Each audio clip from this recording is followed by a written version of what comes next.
na yunwa nake ji wallahi. Wallahi. Me ke faruwa ne? Na ɗaya gwarin ƙadar da tuwa a ciki. Ba sati da. Jimina, in ma na samu na cikin. Wataran kuma haka nake kwana. Ya kai shiru ne mutumi na wallahi Najeriya ne ta da wuta wallahi. Wata na biyu a cikin satin nan. Yunwa nake. Amma haka ka ga ina rike cikin. Alƙwarar an rabo na da shinkafa tun shekaran jiya mutumi na. Kullum gari. Da safe rana gari. Ai abin sai hankali. Yanzu abin da ya bada mai rai. Ɗaya ne. Faɗa muku ya gida. Abin je sama haka na da wannan fata. Hai, na gida wannan rayu. Arabi ni muwa ma nake ji. Ila bi kuhushin aniyar kowa kabiji.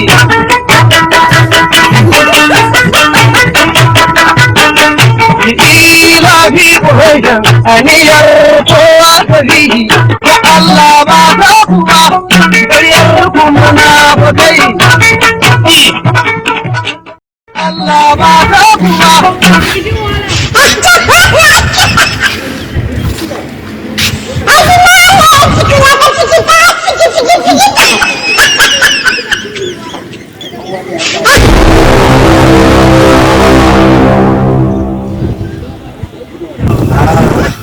Allah ta shi mana masu dukiya kuma su sun zo kana gani a shi ba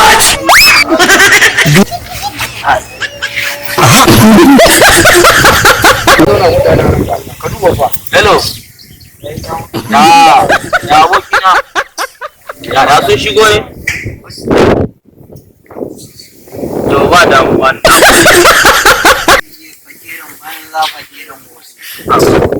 yanzu ma fitowa na daga resort a Atiku wanda ya bude nan yanzu na je na ci abinci na wai yanzu aka dobi buwan su aka turo ina da buwan su aka turo mi yanzu aka A wannan sa. yanzu aka Sai ba da gara ko sai neman ka take yi. Wai ka kai mata kuɗin ta. yanzu ya ce ji 1.5 ka ce mai karawo Mai karago. Mai abincin nan kenan. kuro Allah Me karago? kuro Allah wannan wanda kuke jajin kawai ne kuma nake ji ko kuma yanzu zan je in ba